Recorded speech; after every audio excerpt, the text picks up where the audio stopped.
심령이 가난한 자를 돕는다니 천국이 저의 것이며라는 말씀으로 시작을 했는데, 시작을 할 때 이런 내용으로 말씀을 시작했습니다. 예수님께서 이 땅에 오신 목적이 무엇입니까? 라는 질문에 많은 사람들이 이렇게 답을 합니다. 예수님께서 이 땅에 오신 이유는 나의 죄를 사해 주시기 위해 십자가에 못 박혀 돌아가시는 그 목적으로 오신 것입니다. 그 답이 틀린 답은 아닌데요. 좀 더 살을 붙여서 말씀을 드리면 그 답보다는 조금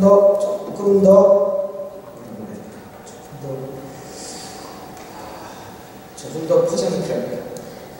어떤 내용이 필요하냐면, 지금 예수님께서 이 땅에 오신 목적은 나의 죄를 사해 주시기 위해서 화목제물로 십자가에 못 박혀 돌아가신 것입니다. 라는 답은 정답이 맞는 답이에요. 그런데 그것은 모든 것을 다 거두절미하고 그리고 엑기스만 딱 얘기하는 겁니다. 그 내용을 포장하는 굉장히 중요한 스테이트먼트가 있습니다. 그건 뭐냐면, 오늘 본문에서 4장 23절에 보시면 예수께서 온 갈릴리에 돌아다니사 그들의 회당에서 가르치시며 천국 복음을 전파하셨다 이렇게 했습니다. 예수님께서 이 땅에 오신 목적이 무엇입니까? 라는 질문에 좀 더 포괄적이고 좀 더 컴프리헨시브한 답은 뭐냐면, 예수님께서는 이 땅에 오셔서 하나님 나라의 복음을 선포하시기 위해서 오신 것입니다. 그런데 하나님 나라의 복음을 선포하는데 그 중에 아주 중요한 부분이 우리의 죄 사함을 위한 대속제물로 자신을 드리신다는 것입니다. 그러나 그것만이 아닙니다. 사실 우리의 죄를 사해 주시기 위해서 오셨다는 것은 상당히 어떻게 보면 우리의 관점에서만 말하는 이기적인 관점인 것이고, 그러면 예수님께서 이 땅에 오신 목적을 하나님의 관점에서 말한다고 하면 무엇이냐 하는 때는 이 땅에 하나님의 나라를 선포하시기 위해서 오셨다는 것입니다. 하나님의 나라가 무엇이냐? 그런데 이것은 어떤 지오그래픽한 어떤 지리적인 개념으로 우리가 해석할 수가 없는 것이고, 이것은 통치, 주권이라는 개념으로 하나님의 나라를 우리가 이해를 해야 돼요. 그래서 하나님께서는 이 땅에 오셔서 하나님을 모르고 하나님을 거부하는 사람들 사이에서 바로 하나님의 통치가, 하나님의 주권이 지금부터 이루어집니다라는 그 말씀을 선포하시고, 그리고 믿는 백성들을 통해서 그 하나님의 나라를 점점 더 확장해 나가셔서 결국 예수님께서 다시 재림하실 때에는 하나님의 나라를 완성하시기 위해서 오신 것입니다. 라는 답이 하나님의 관점에서는 맞는 답입니다. 인간의 관점에서 예수님 오신 목적은 우리의 죄를 사해 주시기 위해서, 우리를 구원해 주시기 위해서 오신 것이지만, 하나님의 관점에서의 답은 이 땅에 하나님의 나라가 시작되어서 선포하신 것이고, 다시 오실 때 하나님의 나라가 완성된다는 것을 말씀해 주시기 위해서 오신 것입니다. 그래서 하나님의 나라가 이 땅에 선포가 되면서부터 주님께서 하신 일이 무엇이냐면, 병을 고치시고 귀신을 쫓아내시고, 그리고 계속해서 교훈과 티칭과 또 비유를 통해서, 패러블을 통해서 하나님의 나라의 컨텐츠가 무엇인지를 설명하기 시작하셨습니다. 그래서 오늘 우리가 읽은 이 마태복음 5장부터 7장까지 나와 있는 것은 소위 말하는 Sermon on the Mount, 산상수훈이라고 말하는데요.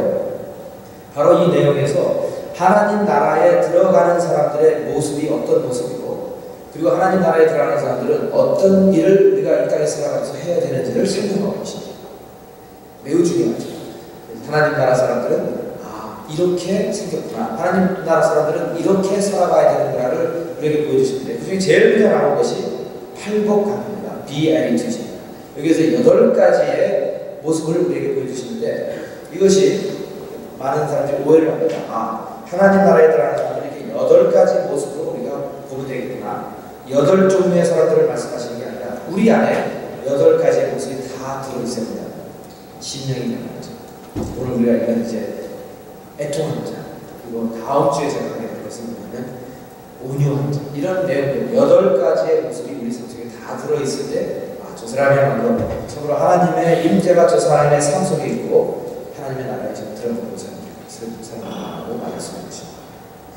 자, 그래서 이제 그런 그 배경 속에서 오늘 제가 여러분과 함께 말씀을 나누고 싶은 것은 두 번째 비애리티, 두 번째 회복인데요. 회복 중 두 번째인데, 애통하는 자는 복이 있나니 저희가 위로함을 받을 것이고, 이 말씀을 같이 풀어보도록 할 것입니다. 영어로는 이렇게 되어 있을 겁니다. Blessed are those who mourn, for they will be comforted. 이렇게 되어 있습니다. 애통하는 자는 복이나니 저희가 위로함을 받는 것이고. 애통한다는 말, 그러니까 모닝, 슬피 우는 것을 말하는데요. 살다 보면 여러분 우리가 울음이 나올 때가 있어요. 제가 어렸을 때 10살도 안 됐을 겁니다. 동네에서 친구하고 공놀이를 하고 이렇게 가다가 공을 던지고 갖고 가다가 공이 잘못돼가지고 남의 집에 들어갔는데 이게 이제 어떤 지금으로 말하면 샵에 들어가고 또 철공소에 들어갔어요. 나한테 처음 태어나고 철공소 안에를 걸어서 들어가서 공을 쳐서 들어갔어요. 남의 가게를 들어가니까 좀 무시무시해 기계들이 있고 안에가 컴컴하고 5m 정도 들어가니까 앞에 어떤 사람이 이렇게 있는데 그때 10살짜리가 바라보더니 굉장히 무서운 사람이었죠. 20대, 지금으로 보면 20대 그냥 청년으로 보이는데 그때는 뭐 어떤 아저씨 같아요. 여기 왜 왔냐고 그래서 그렇게 하고 그래서 저기 공 쳐서 왔는데요. 그래 똑바로 서봐. 네 이름을 말해봐. 이름을 말했어요. 네 아버지 이름을 말해봐. 네 어머니 이름을 말해봐. 오늘 공착기 힘들겠다. 서 오세요. 노래를 한번 해봐라. 노래를 했어요. 노래를 하다가 울컥해지더라고요. 막 서러워지면서 그러니까 막 내가 저 사람하고 도저히 싸워서 이길 수 있는 상대가 아니잖아요.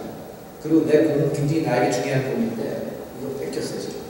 여러분 그 지금은 그런데 옛날에는 그런 아주 우리나라가 이상했어요. 사람 공 뺏고 좀 그런 좀 그랬어요. 지금은 어떤지 모르겠는데 그래서 노래를 부르다가 아저씨 공 줘요 하고 울기 시작했어요.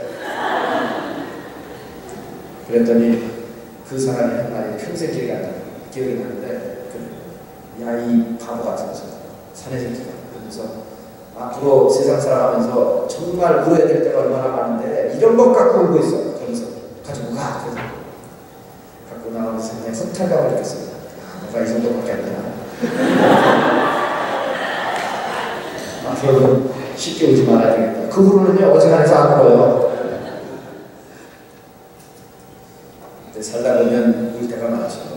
억울해서 울고 슬퍼서 울고 앞이 답답하고 절망 속에 울고 그럽니다. 제가 장례식을 이렇게 진행하면서는 정말 가슴 아프다. 다 키워온 자식을 먼저 보면 그 분노의 심정 이루 말할 수 없어요. 또 어떤 때는 평생 같이 살다가 배우자가 먼저 떠납니다. 또 어떤 경우에는 어머니에게 효도를 많이 못했는데 어머니가 돌아가셨어요. 기회가 없는 거죠. 그런 걸 보면 인생은 사람 사는 것과 또 우는 것, 울음, 참 이게 떼어놓을 수 없는 관계입니다. 생각을 가만히 해보니까 사람이 태어날 때 막 울면서 태어나요. 그리고 조용히 태어나면 또 볼기를 때려가지고 울게 만들어요. 그런데 사람이 죽을 때 자기는 울지 않지만 주위 사람은 다 울린 거야. 그렇죠? 장례식에서 다 울 수밖에 없어요. 그걸 보면서 인생이라는 건 그렇다. 울고 또 울고 시작하고 또 울고 그러고. 성경에 보면 예수님도 오셨다는 기록이 신약에 두 번 나오고 있어요. 한 번은 누가복음 19장에 예루살렘을 향해서 점점 가시다가 드디어 예루살렘을 오시니까 주님이 오셨다고 적혀있어요. 야, 저 안에 독성과 아직과 교만으로 쌓여져 있는 많은 종교 지도자들이 있는데 그들에 의해서 지금 진리는 계속해서 감추어져 있고 결국 저들은 메시아를 거부하고 메시아를 못 받아 죽이고 슬피 우셨습니다. 또 요한복음 11장에 보면 예수님께서 나사로의 죽음 앞에서 우셨다고 적혀있어요. 오빠가 죽은 걸 보고 두 자매가 슬퍼하니까 예수님도 같이 우셨다. 성경에서 제일 짧은 구절이에요. Jesus wept. 주님께서 우셨다. 여러분 그 사람이 운다는 게 그게 꼭 저기 나쁜 건 아니에요. 운다는 게 꼭 약하기 때문에 우는 게 사실은 울 수 있는 사람이 건강한 사람입니다. 건강한 사람은 자기의 감정 표현이 아주 적극적이에요. 웃을 때 웃고 울 때 울 수 있는 사람이 건강한 사람입니다. 문제는 남들 다 웃고 있는데 혼자 못 웃는 사람이 문제고 좀 어디 가서 같이 울어줄 때 울지 못하고 무뚝뚝하게 있는 사람이 문제입니다. 왜 여기는 이제 온타리오는 5년에 한 번씩 운전면허 사진을 다시 좀 갱신하는데 5년 전에 사진을 찍은 게 정말 마음에 안 들어가지고 그때 그 사진을 찍는데 웃지 마라 그러더라고요. 긴장해서 사진 찍었더니 꼭 보면 그 교도소에서 막 나와서 이번에는 그래서 안 되겠다 해가지고 그냥 편지에다가 갱신할 수도 있었지만 직접 가서 사진을 찍기로 했어요. 나 사진 찍어봤다 그러니까 이 사람이 말귀를 못 알아듣고 다 벌써 다 사인을 끝내버렸어요. 그냥 가래요. 그래서 왜 가면 사진 찍어왔다니까 다 끝나 사진 찍을 필요가 없대. 그래서 5년 전거 쓰면 된대. 파일가 있다는 거야. 아니라고 난 찍으러 왔어 지금. 그렇지 않으면 내가 이 줄을 왜 쓰냐. 찍으러 왔으니까 그랬죠. 했더니 좀 짜증을 내더라고요. 줄이 길인데 또 뭐 그러더니 어쨌든 그러면 이렇게 해가지고 편의를 받아서 줄 안 쓰고 다시 사진만 찍게 됐어요. 사진 찍은 걸 이제 스크린을 이렇게 봤어요. 깜짝 놀라요. 5년 전과 별로 다른 게 없어요. 이번에는 좀 웃으면서 찍었는데 5년 전과 지금 역시 문제는 나에게 얼굴이 굳어있어요. 얼굴이 굳어있어요. 얼굴이 굳어가지고 저렇게 사진을 찍으려고 했는데 결국은 얼굴이 굳은 게 아니라 마음이 굳어있는 참 많은 생각을 합니다. 여러분 오늘 말씀에 애통하는 자는 복이 있나니 저희가 위로를 받을 것이고 주님 말씀을 생각해 보시면서 하나님 나라에 들어가는 사람들 그들의 마음속에 이런 필요할 때 울 수 있는 마음 애통함이 있는 사람들이 하나님 나라에 들어가고 있다는 것입니다. 자 그러면 이 애통함이 뭐냐 이 성경 이 본문의 컨텍스트를 굉장히 중요하시게 지금 여기서 예수님 말씀하시는 애통함은 우리가 일반적으로 말하는 누구에게 사기를 당해가지고 막 울거나 더 이상 만나지 말자고 해가지고 울거나 그런 애통함이 아니에요. 여기에 이 문맥, 이 컨텍스트에서의 애통함이 뭐냐면 하나님 나라의 사람들이 공통적으로 같이 울고 있는 것을 말합니다.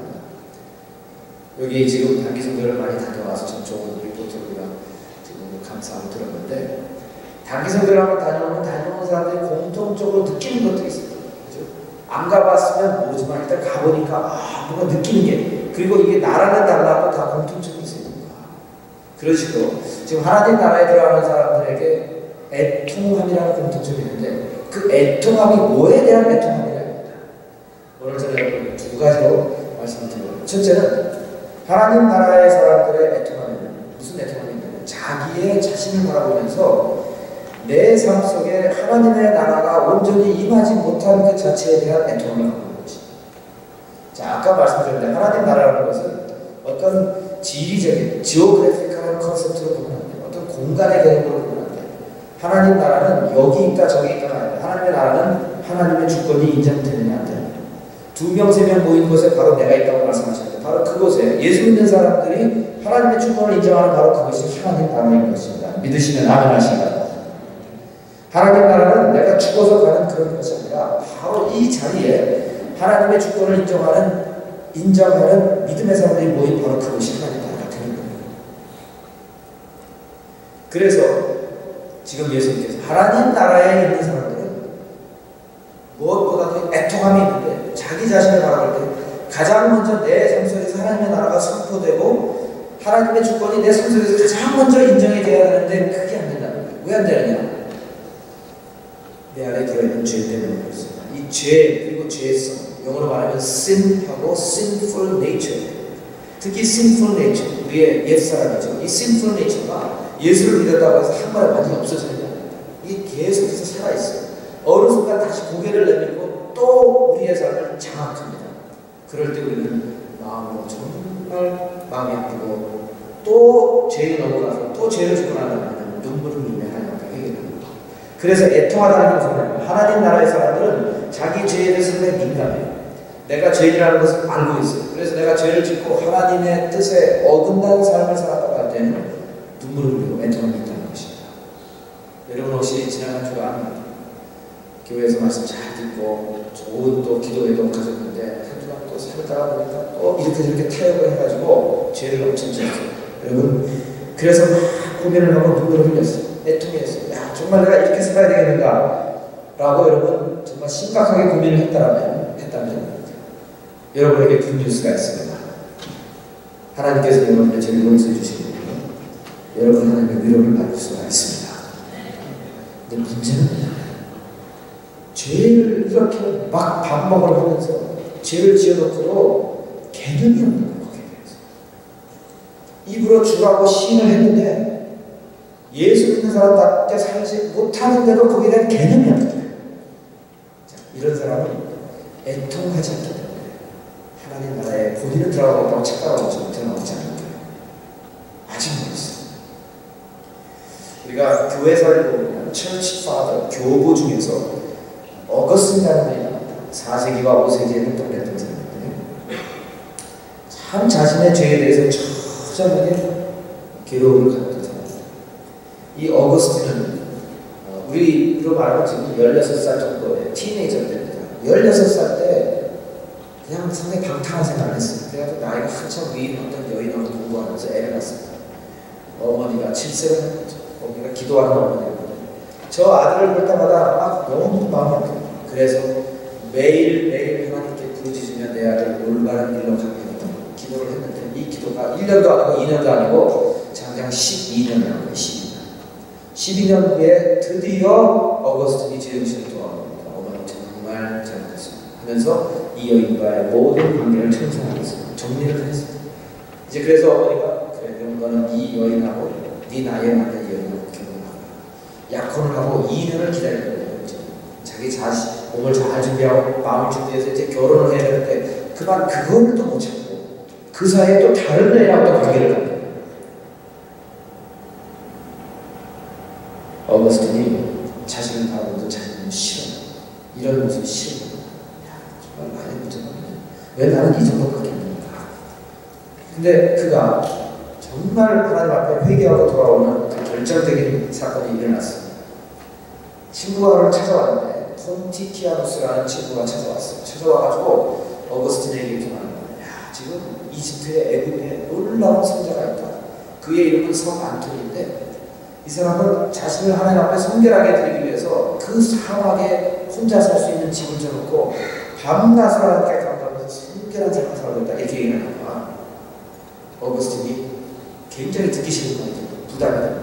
마치 거울, 성 안토니라는 거울에 비추어진 자신의 초라한 모습이 크게 보입니다. 아니 어떤 사람 저렇게 살려고 하는데 나는 이 정도밖에 안 된다. 그래가지고 그 얘기를 듣다가 뛰쳐나갔거든요.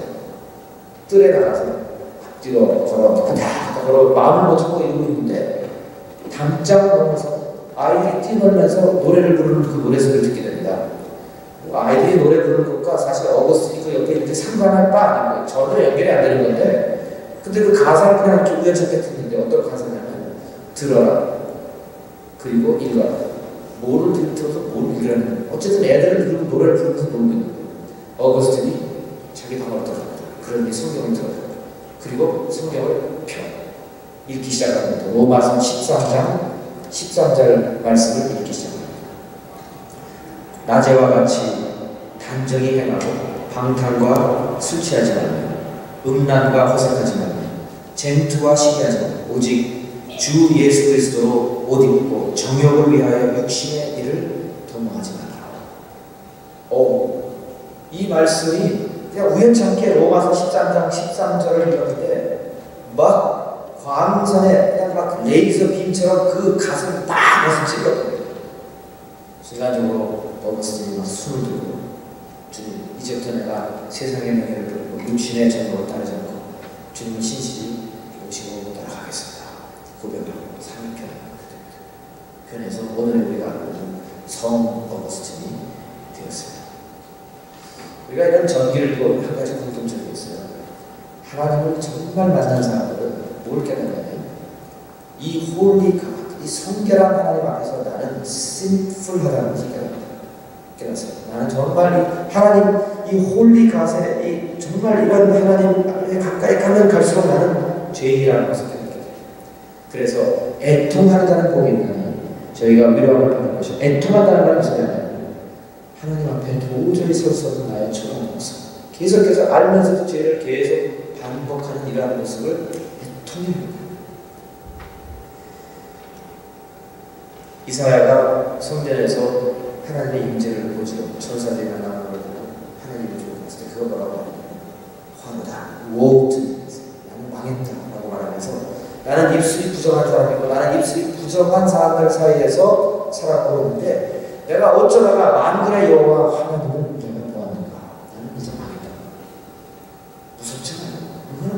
이것이 사실 그 하나님을 만난 자들의 공통점입니다.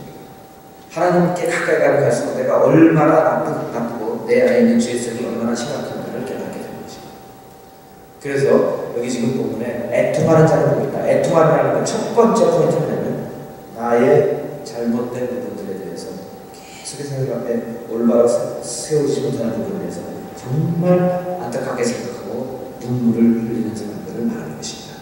그런 사람들에게는 주님께서 말씀하신 그 무슨 하나님의 위로가 있을 것이다.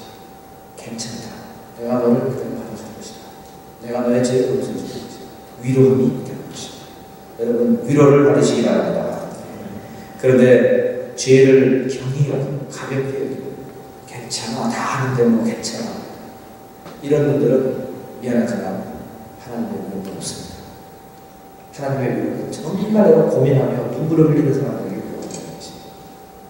두 번째로 또한 나의 죄를 보면서 애통함을 갖는 것뿐만 아니라 주위에 있는 사람들의 죄를 보면서 또 애통함을 갖게 됩니다.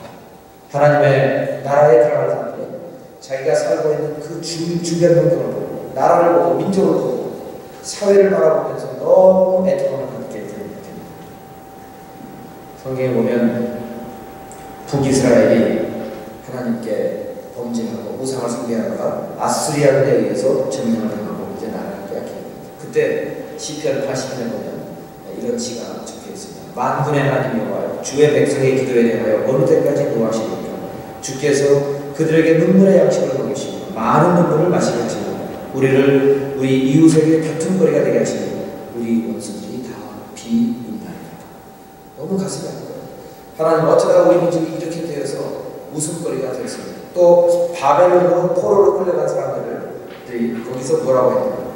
시편 137편 우리가 바벨론의 여러 강변거리에 앉아서 시온을 기억하며 울었다. 여호와여 예루살렘이 멸망하는 날을 기억하시고 에돔 제사들을 치소서.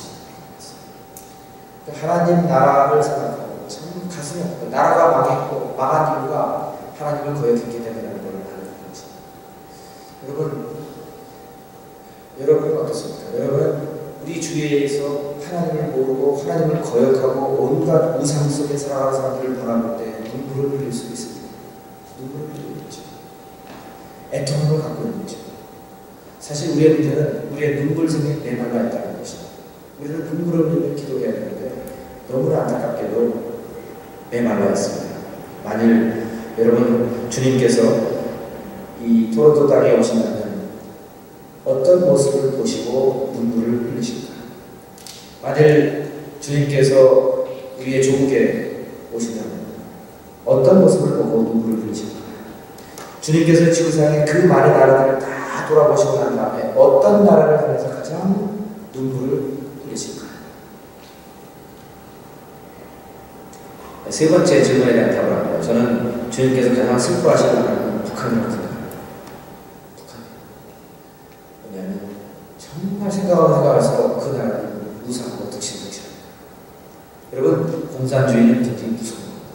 공산주의는 들어와서 종교를 발사시킵니다. 그리고 공산주의대로 살면 지상에 파라다이스를 건설할 수 있을 것이라는 그런 어떤 엉뚱한 꿈을 꾸고 살아가는데 문제죠. 왜 문제냐면 이념은 좋을지 몰라요. 똑같이 일해서 똑같이 분배해서 잘 살잖아요. 이념은 좋을지 몰라요. 문제는 그 이념을 이제 캐리아웃하는 사람들의 그 본성이 다 타락했기 때문에 말은 멋있게 늘어나요. 공산주의를 잘 우리가 운영하면 다 잘 살 수 있다. 그런데 문제는 고위층에 있는 사람들이 다 쥐고 있고 그 공산주의는 그 사람. 그래서 이렇게 여러분 한 3, 40년 전에 온 세계가 냉전이었습니다. 콜드워였습니다. 그때 보세요. 공산주의 나라가 다 망했지 않습니까? 소비에트union, 소련이 망했습니다. 지금 러시아 다 떨어져나갔습니다. 또 그 당시에 중동이 망했습니다. 그렇게 살 수 없는 시장 경제로 바뀔 수밖에 없었습니다. 그래서 러시아가 되고 중국이 되고 다 바뀌었습니다. 자, 이 공산주의 나라들이 다 바뀌었어요. 쿠바도 아까도 보셨지만 복음을 전할 수 있는 나라가 바뀌었어요. 베트남도 바뀌었어요. 유독히 지구상에서 끝까지 고질적으로 안 바뀌는 나라가 북한입니다. 끝까지 공산주의를 고집을 하는데 사실 공산주의가 아니에요. 여기는 독재입니다. 독재. 3대의 그 김씨가 독재합니다. 아까 그 중국 이야기 했는데요. 여러분 중국은 지금 얼마나 보험이 많이 들어가는지 아세요? 중국의 기독교인의 퍼센티지가 8%입니다. 기독교인의 숫자가 1억입니다. 1억. 대한민국의 기독교인의 숫자가 1000만 명이라고 했을 때 대한민국의 10배의 기독교인이 지금 중국에 있습니다. 그리고 어떤 학자의 말을 보면 이 상태로 가면 얼마 가지 않아서 중국의 25%의 인구가 예수를 믿게 될 것입니다. 지금은 선교제라면 다 미국에서, 영국에서, 또 한국에서 선교하지만 이제 보십시오. 중국이 강대국이 되고 경제적으로 또 많은 이런 기독교인들이 생기게 되면 결국 마지막에 추수꾼들은 중국 사람들이 될 수도 있습니다. 놀라운 일이 일어나고 있습니다. 그런데 안타까운 것은 뭐냐면 우리와 한국을 하나 동족 2,500만 명의 북한은 아직도 달라진 게 없습니다. 중국이 이렇게 변하고 있고 러시아도 이번에 갔다 오니까 깜짝 놀랐어요. 얼마나 잘 사는 나라가 되는지. 베트남도 변하고 큐바도 변하고 있는데 북한은 변하지 않아요. 왜 변하지 않아요? 그들은 체제의 유지를 위해서 안간힘을 다하잖아요. 어떻게든지 이 3대에 거쳐서 세습하면서 자기들의 권력을 갖고 또 그 주위에 있는 사람의 권력을 끝까지 유지하는 게 체제의 관건이에요. 사실 사람이 태어나서 어떤 신을 믿느냐는 것은 사실 가장 기본적인 인간의 인권이고 자유입니다. 그런데 북한에는 이 주체사상이 종교이기 때문에 다른 제도가 없습니다. 우리는 삼일째 하나님을 믿지만 저들은 삼부자가 있습니다. 그리고 끝까지 그 체제에 반항하는 사람들은 철저하게 숙청할 거예요. 이런 생각을 해봤어요. 주님이 이 땅에 오시면, 지구상에 오시면 어느 나라를 위해서 제일 목놓아 오실까 할 때 북한이 당연히. 주님께서 그럼 북한에 가셔가지고 오시면서 제일 먼저 가실 곳이 어딘가? 강제 수용소입니다. 20만 명의 정치범을 수용하고 있는 강제 수용소. 그 강제 수용소에 가셔서 제일 먼저 만나셔서 눈물을 닦으시는 사람이 누구일까? 북한 체제 안에서 예수를 믿고 지하대에서 전도를 하는 잡힌 사람들 손톱밖에 다 떨어져요. 온갖 사람 우리가 말로 표현할 수 없는 그런 고문을 맞으면 몸이 만신창이 되는 거죠. 거의 죽어나가고 거의 죽기 전에 어떤 사람은 나와서 간증을 했습니다. 이렇게까지. 그런데 주님께서 이제 보세요. 여러분 주님의 공의로우신 하나님을 믿으십니까? 구원의 하나님을 믿는데 우리가 심판의 하나님을 믿으세요? 이 세상이 끝나면 하나님께서 이 세상을 심판하실 것이라고 믿으십니까? 조금만 믿어야 돼요. 하나님 살아계시고 반드시 심판이 있습니다. 하나님께서 심판하실 때 누구를 가장 먼저 심판하실 것인가? 저는 두말할 여지가 없이 그 강제 수용소에 예수 믿는다고 잡아놓고 했던 그런 사람들, 그 가해자들 반드시 하나님의 처벌을 받게 될 것을 저는 확신합니다. 하나님 절대로 용납하지 않습니다. 자, 그렇다면 하나님의 마음이 이렇게까지 가 있다면 하나님 나라의 사람들은 이런 모습을 보면서 우리가 애통해야 된다는 거예요. 너무 안 된다, 안타깝다. 같이 울 수 있어야 되는 것입니다. 여러분, 그래서 하나님 나라에 들어가는 사람들은 애통함이 있는데 두 가지가 있다고 했어요. 자기의 죄를 바라보면서 애통함이 있고 또 하나는 주위에 있는 사람들의 죄를 보면서 애통함이 있고 우리가 나의 한번 이런 질문을 해봤으면 좋겠어요. 지금 나의 눈물 생긴 게 많아 있잖아요.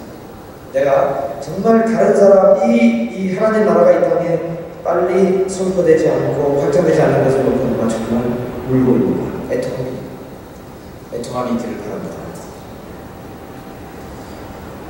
여러분, 우리 토론토 선거했는데 우리가 단기 선거에 나왔을 때 많은 나라들 더 많이 보시기 바랍니다. 봐요. 젊었을 때는 여러 땅을 밟으면서 사람들이 어떻게 사는지 그리고 영적으로 어떤 상황에서 살아오는 걸 다 봐야 돼요. 그런데 여러분, 등잔 밑이 어둡다고요. 지금 우리가 살아오는 토론토가 여러분들이 반드시 봐야 됩니다. 꼭 보시길 바랍니다. 어디를 봐야 됩니다. 여러분, 토론토에 철치 스트릿이 있어요. 철치 스트리트. 그게 왜 철치 스트릿인지 지난번에 설명을 해드렸죠. 기억이 안 나시나요? 왜냐하면 거기에 철치들이 있기 때문에 철치 스트릿이에요. 아니, 이건 농담이 진짜라니까요. 철치 스트릿을 한번 좀 내려가 보세요. 퀸 스트리트 바로 위에서부터 시작하면 거기에 세인트 마이클스 캐티드럴이라는 게 있어요. 세인트 마이클스 캐티드럴. 바로 거기가 천주교의 가장 중심되는 교회가 바로 거기다. 그리고 토론토의 아치비샵이 거기에 담당 우리를 말하는 목사죠. 세인트 마이클스. 거기에서 시작한 대원이 세인트 마이클스 호스피탈이 됩니다. 여러분 다 거기서 시작하는 대원이 바로 세인트 마이클스예요. 이렇게 가르쳐줘서 빨리빨리 해야 돼. 가톨릭의 제일 중요한 교회가 바로 밑에 연합교단에서 제일 중요한 교회가 메트로폴리탄 연합교회가 바로 밑에 있어요. 그 다음에 거기서 한 블락 내려가면 앵글리칸 처치에서 제일 중요한 교회 세인트 제임스 처치가 바로 거기 있습니다. 자, 이런 식으로 다운타운에 오래된 교회가 하나둘이 아니에요. 그런데 언제 한번 여러분 청년 예배가 2시에 있으니까 아침에 그런데 좀 가보세요. 예배를 가보세요. 그러면 교회가 1000석, 2000석으로 지어진 교회들인데 텅텅 비어있어요.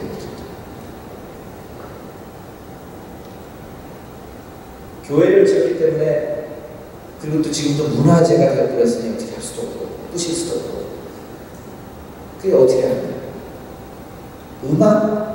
음악 콘서트 하는 걸 위해서 임대해 주고 그래요. 여러분 블로우 스트리트 한번 쭉 가볼 필요가 있어요. 블로우 스트리트 쭉 가다 보면 셔번하고 블로우에 세인트 폴스 앵글리칸이 있어요. 아주 우리우리한 앵글리칸 처치예요. 이번에도 한 수백만 달러를 들여서 그걸 또 글라스 가야지 이렇게 했어요. 들어가보세요. 들어가보세요. 주일 아침에 몇 명이 앉아있나. 또 쭉 가보세요. 스파다이나를 지나면 세인트 폴스 앵글리칸이 있어요. 거기는 주중에 타플 뮤직이 콘서트로 돼요. 왜? 교인 회가 안 되니까 이렇게 임대사업을 하는 겁니다. 다운타운에 그런 교회들이 텅텅 되죠. 여러분 우리가 그걸 보면서 우리는 눈물을 흘리고 애통할 수 있는 사람들이 되어야 될 줄 믿습니다. 어떤 분들은 그래요. 목사님 그거 다운타운의 사람들이 지금 안 살잖아요. 다 서버로 올라갔잖아요. 미치몬 딜로 가고 말카모 가고 스카버로 가고 저 우드브리지로 갔는데 교회가 텅텅 비는 거 당연한 거 아니에요? 다운타운에 올라가는 건 콘도밖에 올라가는 게 없어요. 지금 다 다운타운으로 다시 몰려 들어와서 살고 있어요. 지금 콘도가 얼마나 많이 올라가는데 50층, 60층 여러분들 레이쇼 쪽으로 보세요. 얼마나 많이 올라가나. 아니 그 사람들이 전도하면 되잖아요. 전도하면 그 텅텅 빈 교회당 다 들어올 수 있잖아요. 안 들어와요. 전도하면. 그래서 우리가 다음에 그 가든이어로 나가서 이렇게 운전하고 가다가 콘도가 막 이러면서 기도하면서 운전하세요.